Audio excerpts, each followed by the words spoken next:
So for my video portion of the essay, I have chosen to give my definitions of a novel ecosystem and rewilding, as well as describe the macronutrient cycles and how life as a molecule would be going through those cycles.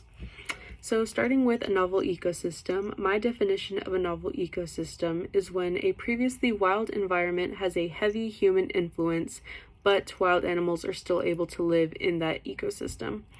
An example of this could be an abandoned apartment complex in the outskirts of a city, because wild animals could still live in the abandoned building even though it's a man-made structure.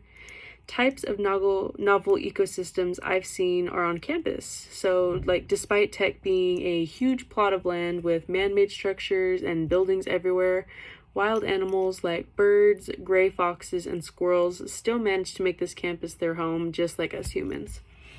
And rewilding is when humans take a large step away from nature to let it run its own course and fix itself.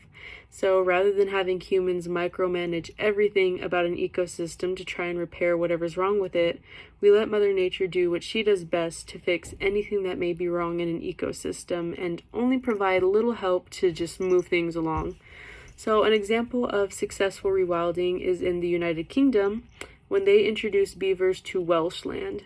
So throughout the 20th century, beavers were dwarfed by human activity, which led to frequent flooding, which was an inconvenience to humans in cities at best and a crop killer to farmers at worst. So to fix this, in 2008, the Wales Wildland Foundation restored a 75-acre region of Welsh land and reintroduced beavers.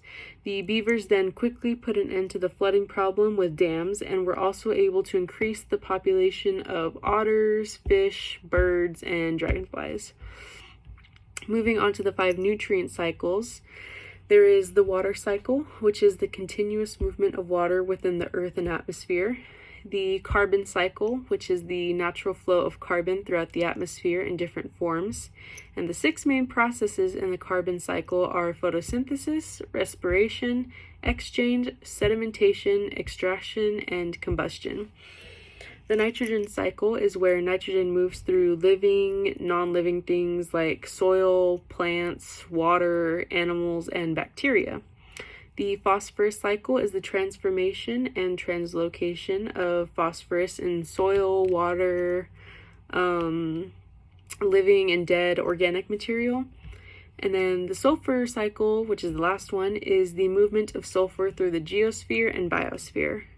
So life as a molecule, as a water molecule moving through the water cycle, there's a few steps and processes you go through as you go through the cycle. Starting with evaporation, which is one of the main processes in the cycle, is when water is heated and evaporates from the Earth's surface and rises to the troposphere, where it will cool and collect into a cloud. Condensation, which is like the cooling of water in the clouds, will take place and will eventually fall back down to Earth's surface as precipitation. As it falls back down to Earth as precipitation, it could end up in all kinds of places. It could end up in a field of crops, which will water them. It could go back into the sea, which will eventually restart the entire water cycle, or it could seep into the ground and be stored in an aquifer for human use later.